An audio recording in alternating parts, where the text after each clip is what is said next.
Whenever you are operating your UAV, you must always yield the right-of-way to all manned aircraft. They have the right-of-way. Usually, there's not much risk of a collision because manned aircraft flies much higher than we fly our drones. But at some point, they have to land. And of course, they do so at airports and heliports. Remember that manned aircraft always have the right-of-way, even when on the ground at the airport. That's why when flying your small unmanned aircraft near an airport, you are responsible, like everywhere else, for avoiding any kind of collision risk. The remote piloting command must always know the location and the flight path of aircraft. Be aware of other aircraft, people, and property. Avoid a collision and prevent other aircraft from having to take evasive action.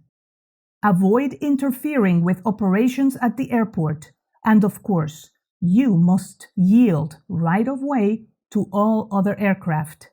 Remember, a first-person view, or FPV, camera alone cannot satisfy the see and avoid requirement.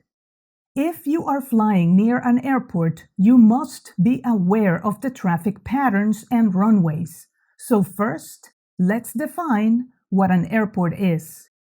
An airport is an area of land or water used for or intended for landing or takeoff of an aircraft. It includes all buildings and facilities and military and private airports. Airports can be towered or non-towered. A towered airport has a control tower, and it is usually, but not always, in controlled airspace. On an aviation chart, which we will go into greater detail in another module, you can tell an airport is towered because the symbol that represents the airport is depicted in blue. The chart will give you the frequency of the tower followed by the letters CT for control tower.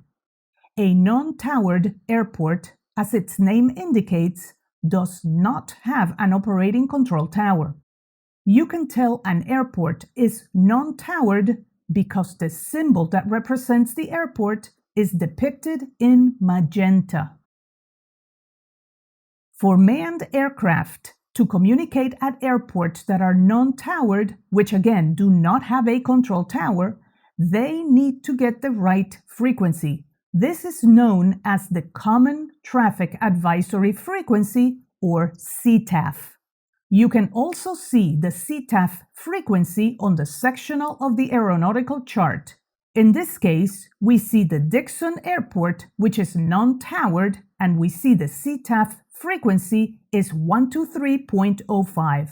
The frequency number has the C symbol right after. If the frequency is not listed, then you can use the Multicom frequency, which is 122.9. It is customary for pilots to announce their position within 10 miles from the airport. As a remote piloting command, you are authorized to monitor only, not to talk on these frequencies. It is important to know the position of any landing aircraft, especially if you're flying near an airport. This is why I recommend getting an aviation radio to monitor the airport's frequency so that you are very aware of the position of any landing aircraft.